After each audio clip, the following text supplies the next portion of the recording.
다 함께 묵상하심으로 9월 21일 주일 오전 예배를 하나님께 드리겠습니다.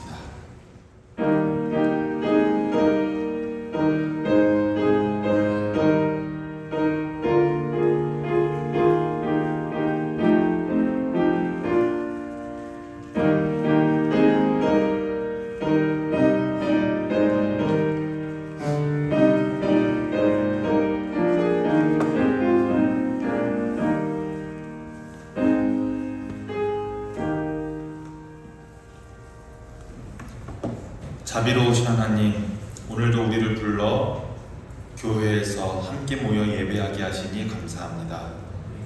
지난 한 주간 우리의 삶을 붙드시고 눈에 보이지 않는 손길로 인도하심을 고백합니다.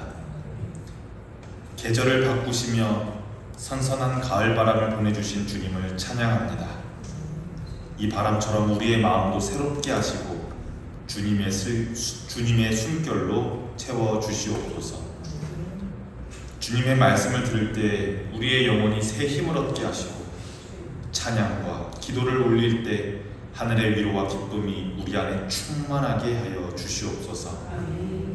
이 예배를 통해 우리의 심령에 새로운 소망과 용기를 부어주시고 가정과 일터 위에도 주님의 평강과 사랑이 머물게 하옵소서. 예수 그리스도의 이름으로 기원하옵나이다. 아멘. 다 함께 일어나셔서 찬송가 5장 찬송하겠습니다.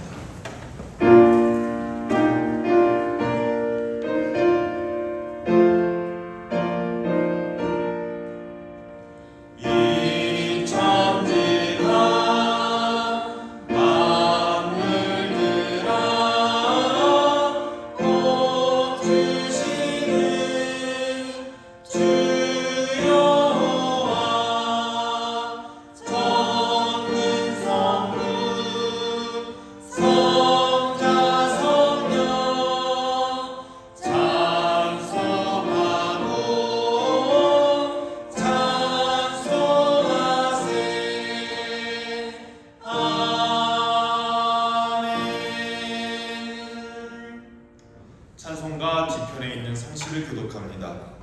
성시 교독 70번, 이사야 42장입니다.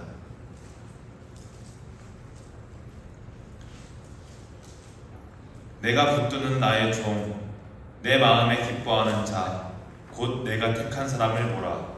내가 나의 영을 그에게 주었은즉 그가 이방의 정의를 베풀리라. 그는 외치지 아니하며 목소리를 높이지 아니하며 그 소리를 거리에 들리게 하지 아니하며 상한 갈대를 꺾지 아니하며 꺼져가는 불을 끄지 아니하고 진실로 정의를 시행할 것이며 그는 쇠하지 아니하며 낙담하지 아니하고 세상에 정의를 세우기에 이르리니 성들이 그 도를 앙망하리라. 나 여호와가 의로 너를 불렀은즉 내가 내 손을 잡아 너를 보호하며 너를 세워 백성의 언약과 이방의 임시 되게 하리니 네가 눈먼 자들의 눈을 밝히며 갇힌 자를 감옥에서 이끌어내며 흑암에 앉은 자를 감방에서 나오게 하리라. 아멘. 사도신경하심으로 우리의 신앙을 고백합니다. 나는 전능하신 아버지 하나님 천지의 창조주를 믿습니다. 나는 그의 유일하신 아들 우리 주 예수 그리스도를 믿습니다. 그는 성령으로 잉태되어 동정녀 마리아에게서 나시고 본디오 빌라도에게 고난을 받아 십자가에 못 박혀 죽으시고 장사된 지 사흘 만에 죽은 자 가운데서 다시 살아나셨으며 하늘에 오르시어 전능하신 아버지 하나님 우편에 앉아 계시다가 거기로부터 살아있는 자와 죽은 자를 심판하러 오십니다. 나는 성령을 믿으며 거룩한 공교회와 성도의 교제와 죄를 용서받는 것과 몸의 부활과 영생을 믿습니다. 아멘. 자리에 앉으시기 바랍니다. 찬송가 286장을 찬송하시고 이어서 어기숙 집사님 예배를 위해 기도해 주시겠습니다.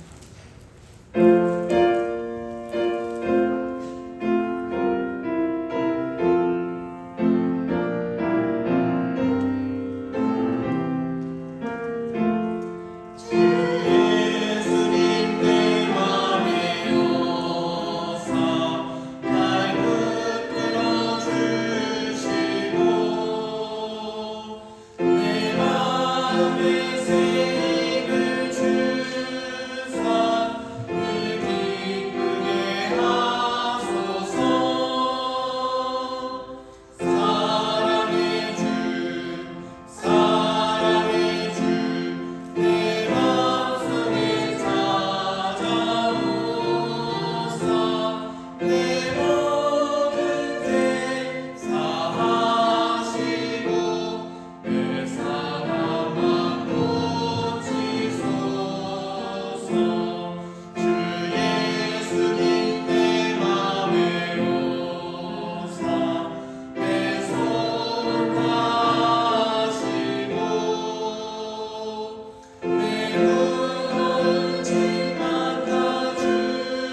자비하시고 고마우신 하나님 아버지, 한 일주일 동안도 지켜주시고 건강한 모습을 이렇게 교회 나가게 됨을 감사를 드립니다. 하나님 아버지, 항상 도와주시고 보살펴주는 은혜 늘 감사드리며 우리에게 큰 힘이 되게 하옵소서. 하나님 아버지, 목사님도 영육간의 강건함을 주시옵시고 모든 성도들 가정마다 축복해 주셔서 늘 주님 은혜 가운데 살 수 있도록 도와주시옵시고, 많은 사람들이 하나님을 알게 하여 주시옵시고, 하나님 아버지, 본향교회를 기억하여 주셔서 부흥 발전하는 교회가 되게 하여 주옵소서. 하나님 아버지, 오늘도 함께 지켜주실 줄 믿사옵고 예수님의 이름으로 이 기도 드리옵나이다. 아멘.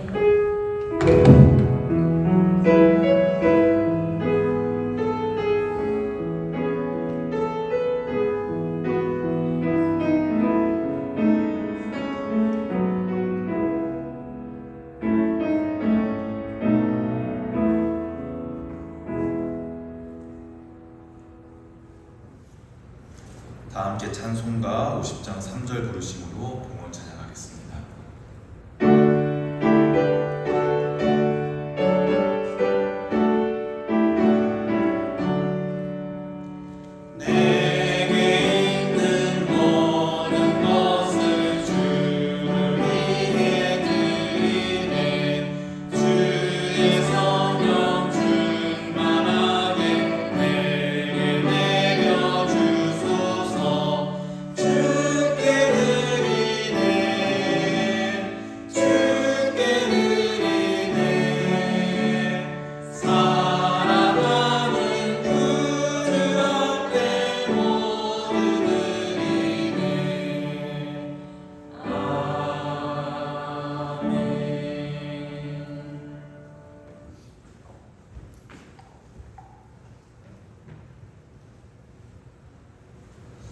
함께 드려진 봉헌을 위해서 기도합니다. 은혜의 하나님, 오늘도 우리의 삶을 지켜주시고 예배 가운데 나오게 하시니 감사합니다. 주님께 받은 은혜를 기억하며 기쁜 마음으로 이 예물을 드립니다. 이 예물 드림은 우리의 수고의 열매이기도 하지만 무엇보다도 하나님의 선물임을 고백합니다. 주님께서 허락하신 건강과 주님께서 허락하신 시간과 손길이 있었기에 우리가 열심히 일할 수 있었고, 그 모든 것 위에 하나님의 은혜가 더해졌음을 이 시간 고백합니다. 주님, 이 우리의 예물 드림이 쓰이는 곳곳마다 생명의 기쁨이 넘치게 하시고 연약한 자들에게는 위로가 되게 하시며 하나님의 나라를 더욱 넓히는 귀한 도구가 되게 하여 주시옵소서. 이 예물을 드리는 손길마다 주님께서 주시는 복으로 채워주시고 삶의 자리자리마다 평안과 소망이 가득하게 하옵소서. 혹여 드리지 못한 마음들 위에도 은혜를 베풀어 주셔서 모든 성도들이 하나님 안에서 풍성함을 누리게 하여 주시옵소서. 이제 한 주간을 살아가는 발걸음 위에 주님께서 꼭 동행하시어 가정과 일터와 학업과 사역 위에 주님의 인도하심을 더하여 주시옵소서. 예수 그리스도의 이름으로 기도합니다. 아멘. 교회 소식을 전해드리겠습니다. 다음 주는 열린 찬양 예배로 드려집니다. 일정에 참고하여 주시기 바랍니다. 지난주에 이어 오늘도 세례교육을 예배 마치자마자 1층 사무실에서 시작합니다. 여러분들도 꼭 기도로 이 세례 사역에 동참해 주시기를 간청드립니다. 지난주부터 봉사, 청소 시간에 변경이 있었습니다. 교회 청소는 주일 오후 2시 30분부터 약 30분 동안 진행합니다. 오후 찬양 예배 마치자마자 시작하니 함께 봉사에 참여하고 싶으신 분들은 오후 예배 이후에 참여해 주시면 감사하겠습니다. 이상으로 교회 소식을 마치겠습니다. 오늘 하나님께서 우리에게 주시는 말씀은 구약성경에 있는 예레미야 31장 31절부터 35절까지의 말씀입니다.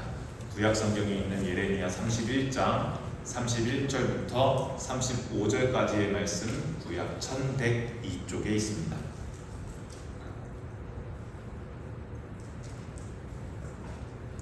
지금 지금부터 하나님의 말씀을 봉독합니다. 여러분들에게 하시는 하나님의 말씀을 경청하시기 바랍니다.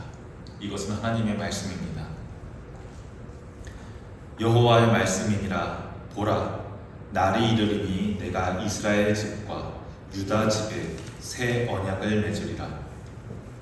이 언약은 내가 그들의 조상들의 손을 잡고 애굽 땅에서 인도하여 내던 날에 맺은 것과 같지 아니할 것은 내가 그들의 남편이 되었어도 그들이 내 언약을 깨뜨렸음이라.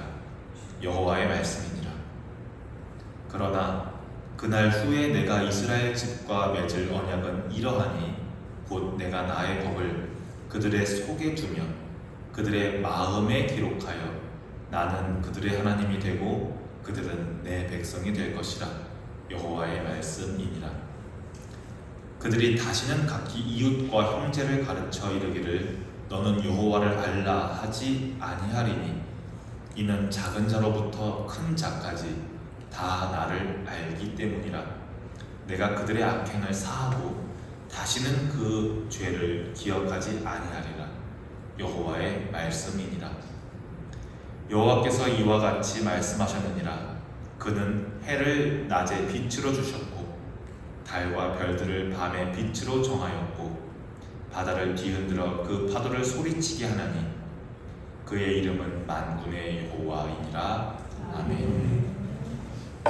에스더 중창단 찬양으로 하나님께 영광 올려드리겠습니다.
혹시 이상화 시인의 빼앗긴 들에도 봄은 오는가라는 시를 아시는지요? 일제에 대한 저항의식과 우리 조국, 우리 땅에 대한 애정을 절실하게 담은 1926년 발표한 이상화 시인의 시입니다. 시는 이렇게 시작합니다. 지금은 남의 땅, 빼앗긴 들에도 봄은 오는가. 나는 온몸에 햇살을 받고 푸른 하늘, 푸른 들이 맞붙는 곳으로 가르마 같은 눈길을 따라 꿈속을 가는 듯 걸어만 간다. 이렇게 시를 시작해서 이 화자는, 시의 화자는 이 땅의 하늘에게 말을 걸고 이 땅의 바람에게 말을 걸고 이 땅의 보리밭에게 차례대로 말을 겁니다. 그러나 시는 마무리는 이렇게 됩니다. 나는 온몸에 풋내를 띠고 푸른 웃음, 푸른 설움이 어우러진 사이로 다리를 절며 하루를 걷는다. 아마도 봄 신령이 지폈나 보다.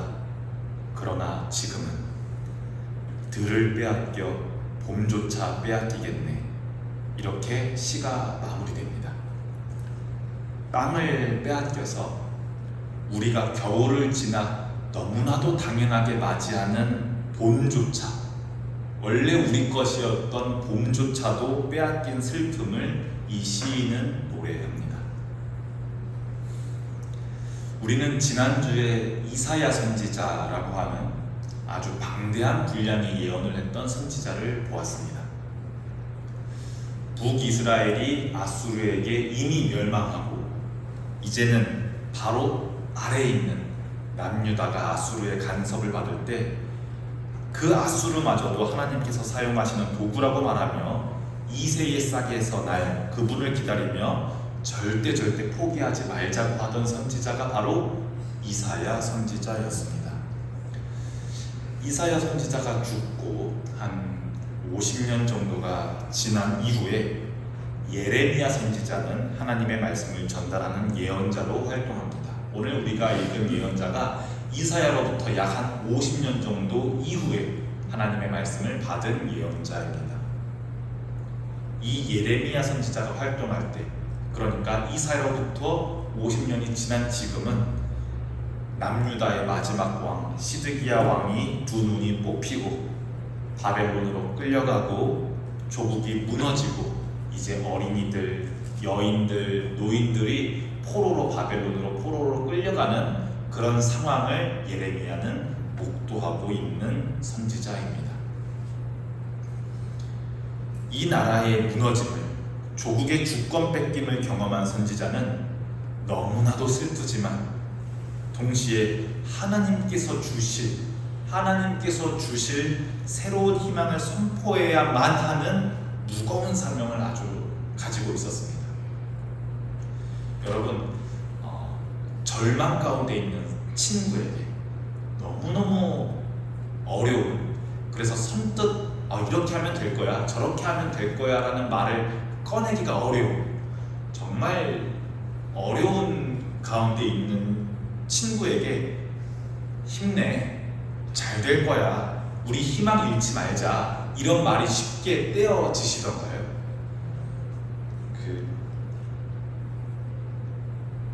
너무나도 깊은 절망 가운데 있는 이에게는 이런 힘내, 잘 될 거야, 격려의 말을, 희망의 말을 떼는 것이 얼마나 어려운지 여러분들 아마 경험하셔서 잘 아실 겁니다. 왜냐하면 자칫 잘못하면 절망 가운데 있는 이에게 힘내라는 말은 오히려 힘없이 떨어질 수가 있고, 자칫 잘못하면 그에게는 희망의 말을 듣는 것마저도 거부 반응을 일으키기 때문에 역효과가 날 수가 있습니다.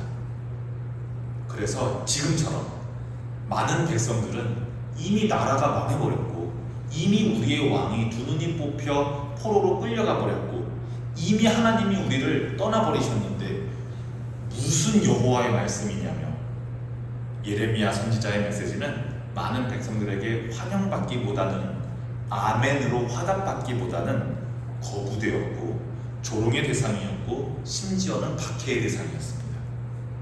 심지어 예레미야가 회당에서 설교했을 때 제사장들은 백성들은 저 선지자는 매국노라고 하나님의 말씀을 잘못 전하고 있다고 반역자로 몰아 감옥에 갇히는 경험도 했었고 심지어 고향 사람들조차 아무리 핍박받아도 예레미야가 안전함을 받아야 할 보호를 받아야 할 고향 사람들조차 예레미야를 조롱하고 폭행하고 진흙 웅덩이에 던지기도 했습니다. 이렇게 예레미야는 나라가 무너지는 현실을 정직하게 사람들에게 전했기 때문에 배신자 취급도 받고 욕도 많이 먹었지만 누구보다도 깊은 하나님의 희망을 전하고자 했던 선지자였습니다. 그래서 목사님, 구약 성경에서 신약 성경 말고 구약 성경에서 제일 고난당한 사람이 누군가요? 라고 저희한테 순위를 매겨보라고 시킨다면, 물론 이게 정당한 순위는 아니겠지만 제 생각에 1등은 욥기의 주인공 욥이고요. 아마도 2등은 예레미야 선지자가 아닐까 싶습니다. 그래서 예레미야서에는 예레미야가 너무 미움을 많이 받아서 너무 억울한 일을 많이 당해서 눈물 흘리는 장면이 곳곳에 나옵니다.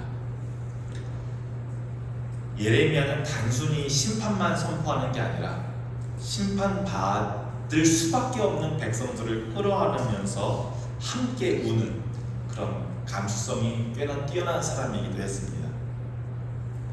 그래서 조국을 잃는 슬픔도 이 예언자에게는 너무나도 큰 아픔이었기 때문에 예루살렘 성전이 불타는 것을 보면서 어린이와 노인들이 포로로 끌려가는 것을 보면서 이상화 시인처럼 조국의 아픔을, 조국의 슬픔을 노래하는 통곡하는 노래와 기도문도 지었습니다. 그것이 우리가 가지고 있는 성경 뒤에, 예레미야 뒤에 나오는 예레미야 애가라고 하는 슬픔의 책입니다. 이상화 시인처럼, 이상화 시인이 시를 통해서 아픔을 승화시킨 것처럼 역사의 아픔을 신앙으로 승화시키고 고난 속에서 하나님께 부르짖을 수 있도록 만든 노래이자 또한 기도문이 이 예레미야 애가라고 볼 수 있겠습니다. 그래서 우리는 예레미야에게 별명을 하나 붙여줬습니다.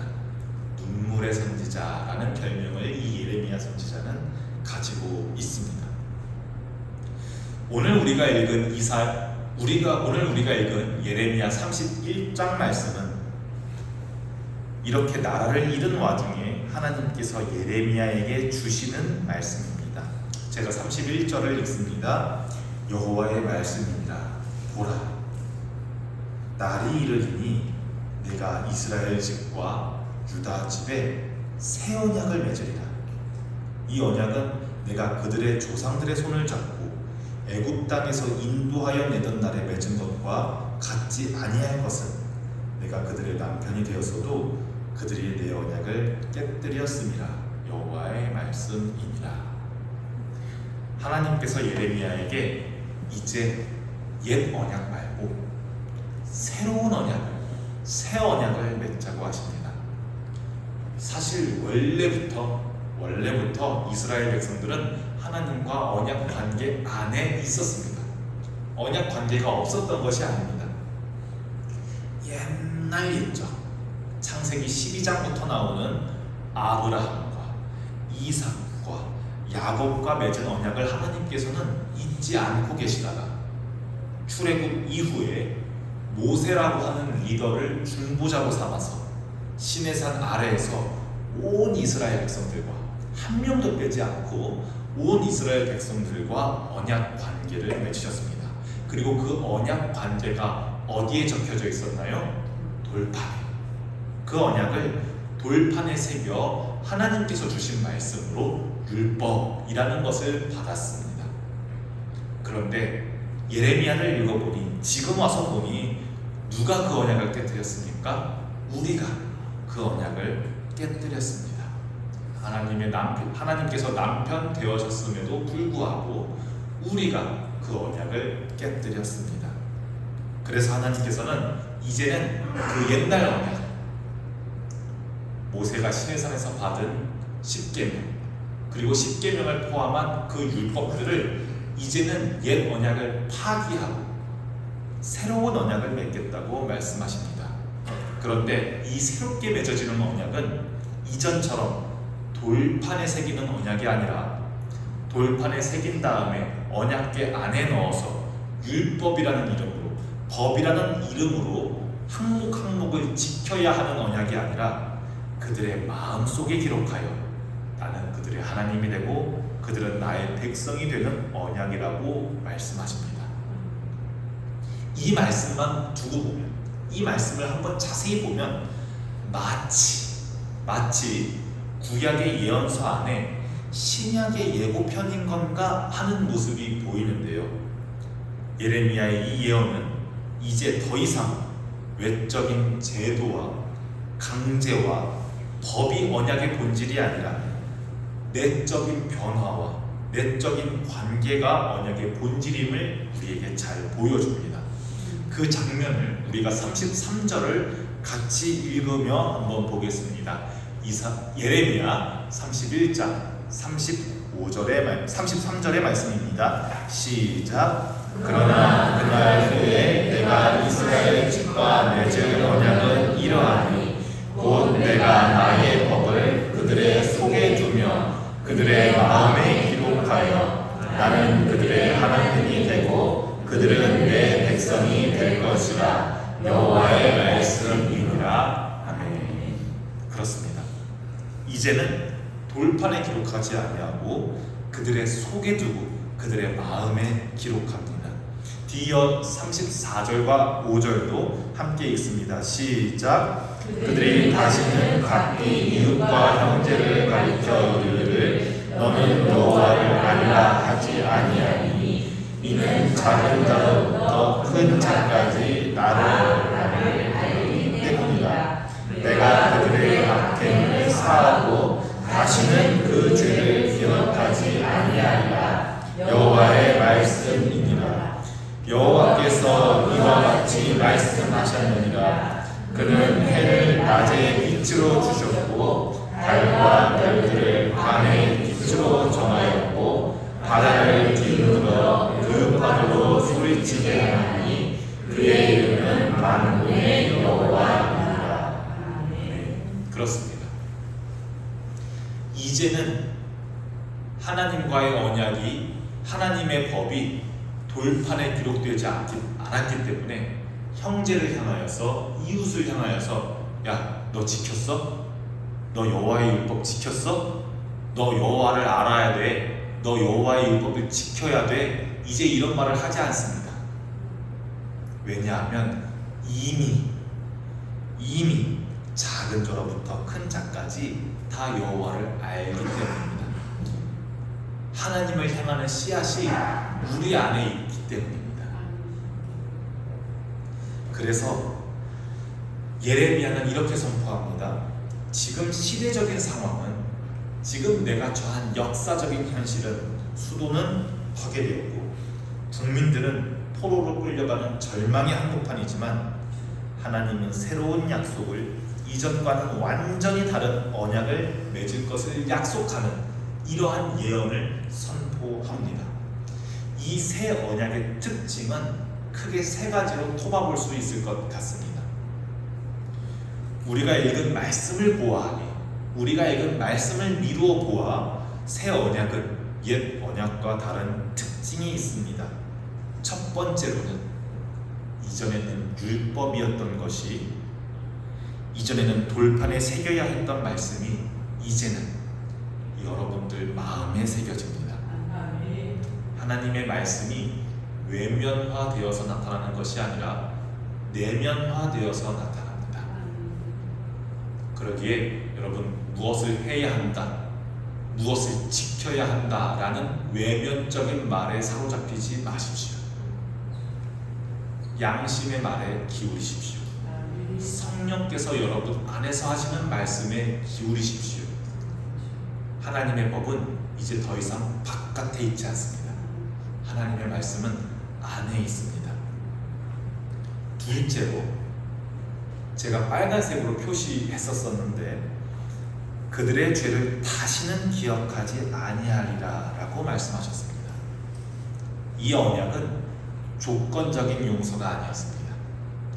구약의 많은 책에 보면 나의 율법을 잘 지키면 내가 그들의 하나님이 되고 나의 율법을 지키지 아니하면 내가 그들에게 큰 벌을 내리리라, 이런 말씀을 아주 많이 볼 수가 있습니다.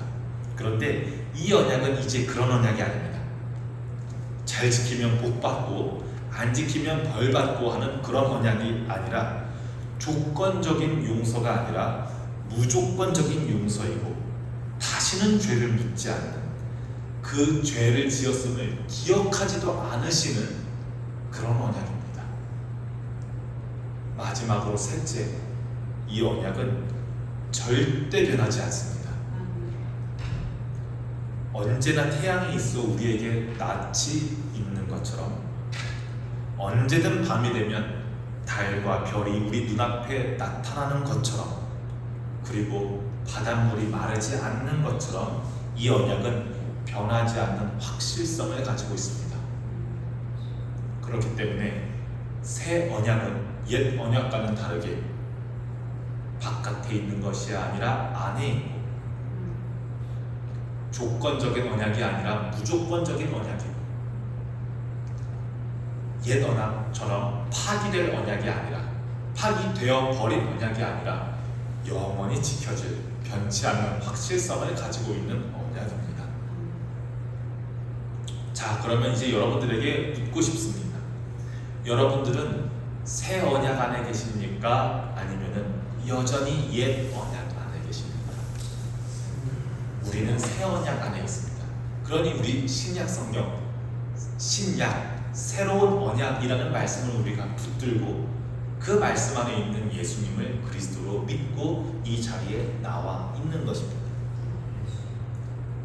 그럼에도 불구하고 여러분들 아직도 옛 언약을 따르던 습성을 버리고 있지 못하고 계신지는 않는지요? 여전히 신앙을 돌판에 새겼었던 율법처럼 형식으로 지키려 하는 습성을 버리지 못하고 계신지는 않은지요? 하나님의 말씀이라고 믿고 있는 성경을 집에 모셔만 두고 펴지 않거나, 혹은 교회 안에 계시는 한두 시간 동안은 샬롬 샬롬 거룩한 어휘를 사용하지만 삶의 자리에서는 신앙의 고백이 연결되지 않고 마음 안에 유지되지 않고 가위로 싹둑 자른 것처럼 뚝 끊기지는 않으신지요? 돌판에만 새겨져 있는 말씀은 남들에게 보여주기 위한 율법이 될 수는 있지만,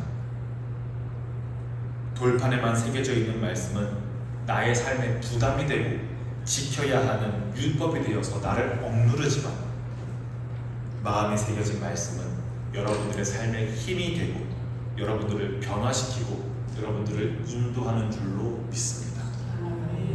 그러니 여러분들, 나는 새 언약 안에 있는 백성이지 더 이상 옛 언약 안에 있는 사람이 아니지 라는 정체성이 여러분들 안에 있기를 축복합니다. 그래서 이 시간 선포되는 하나님의 말씀이 여러분들에게 부담으로서 다가오지 않기를 바랍니다. 설교는 부담이 아닙니다. 말씀은 부담이 아닙니다. 성경에 있는 메시지는 부담이 아닙니다. 왜냐하면 우리 두 번째에서 보았잖아요. 새 언약의 특징 두 번째에서 보았잖아요. 무조건적이에요. 왜냐하면 하나님은 우리에게 무언가를 지키라고, 무언가를 해야만 한다고, 무엇을 해라 이렇게 요구하지 않으시기 때문입니다. 하나님께서는 율법으로 다가오시는 것이 아니라 은혜로 다가오셔서 우리 마음에 새기십니다. 그리고 그 말씀이 우리 안에서 움직이고 우리가 하나님의 사람으로서 하나님의 사람답게 살아가도록 이끌어 주십니다. 돌판에 새겨졌었던 말씀이 우리에게는 이 지금 활자와 종이이지요.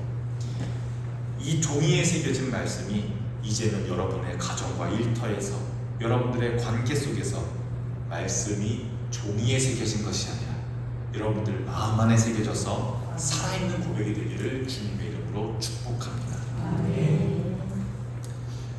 말씀을 정리하고 마무리하려고 합니다.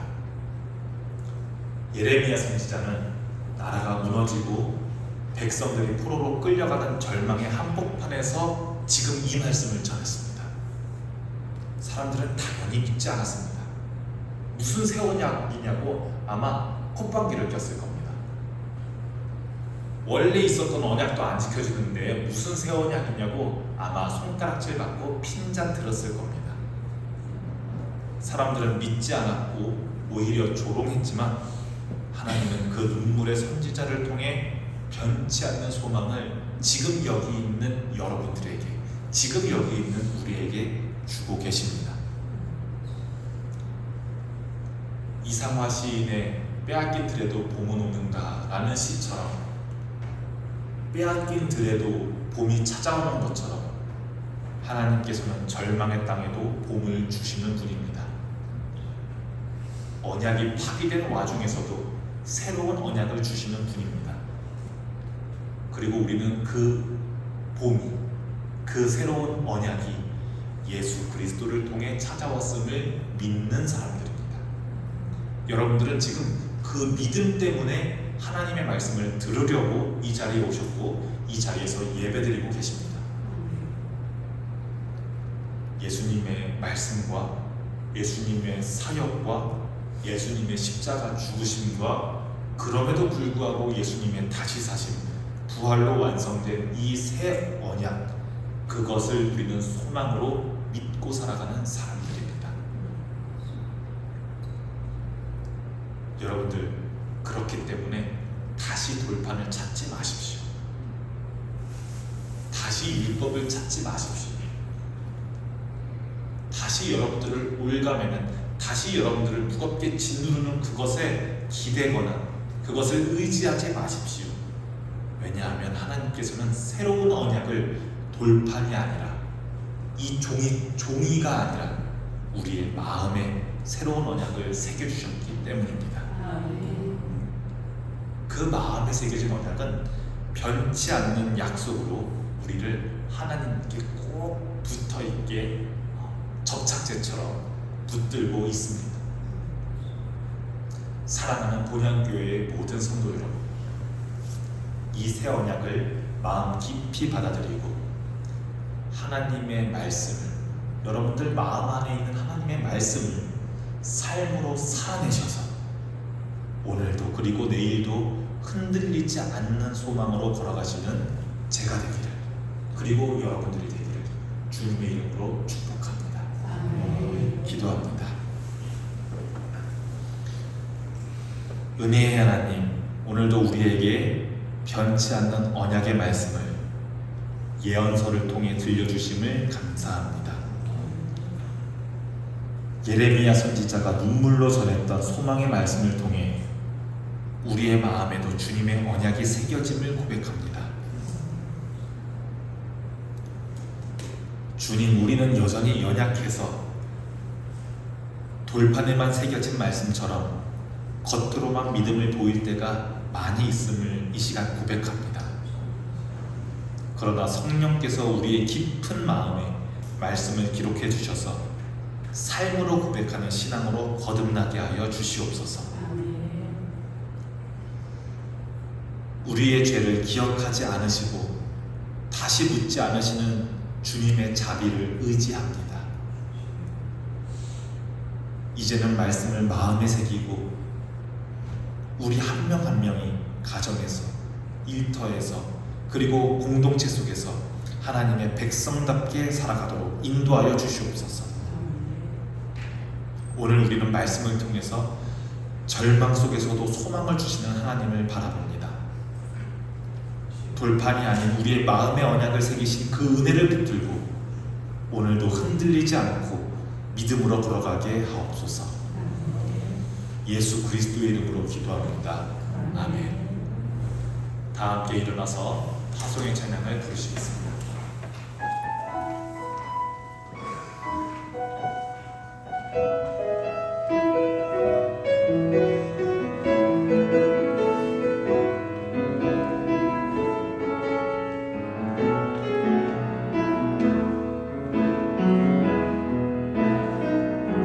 하나님 어디에나 계시죠. 교회와 가정, 학교와 일터에도 하나님 이름 부르는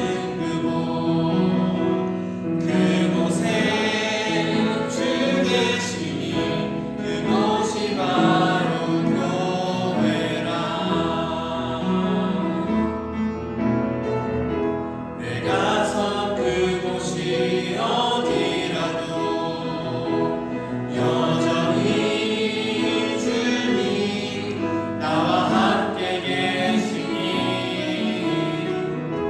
하나님 이름 부르며 살리 내 안에 주 계시니 우리가 바로 교회라.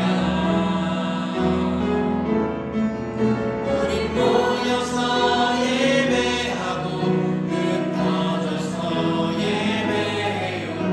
우리 어디 있든지 하나님 함께 하시니 우리 모여서 예배하고 흩어져서 예배해요.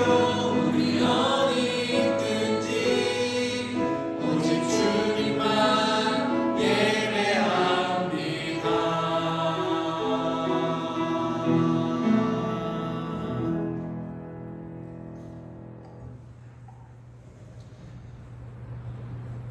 이제는 우리의 마음에 새 언약을 새겨주신 예수 그리스도의 은혜와 그 언약을 변치 않게 꼭 붙드시는 하나님 아버지의 사랑하심과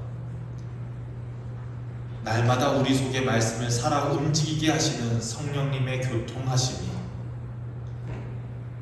이 자리에 모인 모든 성도들 위해 그들의 가정과 일터와 삶의 자리 위에 지금부터 영원까지 함께 하시기를 간절히 축원하옵나이다.